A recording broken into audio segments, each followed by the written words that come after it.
Hey guys! అందరూ ఎలా ఉన్నారు? Welcome back to my channel. మామిడికాయల సీజన్ అయిపోయిన తర్వాత మామిడికాయ పచ్చడి పెట్టుకుంటున్నాం అనమాట. ఆల్రెడీ మా అమ్మ నర్సరావుపేటలో మామిడికాయ పచ్చడి పెట్టింది. తీసుకొస్తా అంటే నేనే వద్దు ఈ సంవత్సరం నేను నేర్చుకుంటా ఇక్కడే పెడదు గాని అని చెప్తే మా అమ్మ వచ్చిందనమాట. ఆల్రెడీ సీజన్ అయిపోయింది కాబట్టి సగం పండ్లు పండైపోయి ఉన్నాయి. కొన్ని అయితే పచ్చిగా ఉన్నాయన్నమాట. మా ఇంట్లో ఎంతమందుంటే అంతమంది చేతులు పడ్డి ఇంకా మా ఫ్రెండ్ వాళ్ళు కూడా ఆఖరికి కట్ చేశారనమాట. అంతమంది చేతులు పడ్డి మామిడికాయలు కట్ చేయడానికి. ఇంకా ఫైనల్‌గా మా ఫ్రెండ్, మా అమ్మ అయితే ఆవ పిండి కోసం ఆవాలేయించుతున్నారు. అండ్ కొంచెం సాల్ట్ తడిగా ఉందని కూడా అది కూడా ఏయించుతున్నారనమాట. సో, ఇంకా ఫైనల్‌గా నేనైతే మామిడికాయ పచ్చడి పెట్టడం స్టార్ట్ చేశాను. ఇంకా కొలతలవి అడగకండి నాకసలు తెలీదు. మా అమ్మ అన్నీ కొలిచి అందులో ఏసింది. ఇంకా మామిడికాయలు, దానిలో కారము, ఆవపిండి, కొంచెం మెంతిపిండి, ఇంకా సాల్ట్ ఏసేసుకున్నాననమాట. అవన్నీ మంచిగా కలుపుకొని తర్వాత ఇంకా ఆయిల్ వేసుకోవాలి. శనగ నూనె వాడండి. పామ్ ఆయిల్ గానీ, లేకపోతే సన్‌ఫ్లవర్ ఆయిల్ అట్లాంటివి యూజ్ చేస్తే పచ్చడికి బాగోదు.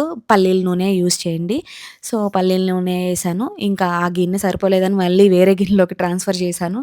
ట్రాన్స్‌ఫర్ చేసి మంచిగా కలిపేసుకున్నాననమాట. మామిడికాయ పచ్చడి పెట్టడం చాలా ఈజీయే. కొలతలు తెలిస్తే సరిపోద్ది. మామిడికాయ పచ్చడి పెట్టేయొచ్చనుకుంటాం. బట్ ఒక్కొక్కళ్ళ చేతుల్లో ఆ అమృతం ఉంటది చూసారా? అది వాళ్ళు చేస్తేనే ఆ టేస్ట్ వస్తదనమాట. సో, మా అమ్మ చేస్తే చాలా బావుంటది. బట్ ఈసారైతే నేను ట్రై చేశాను.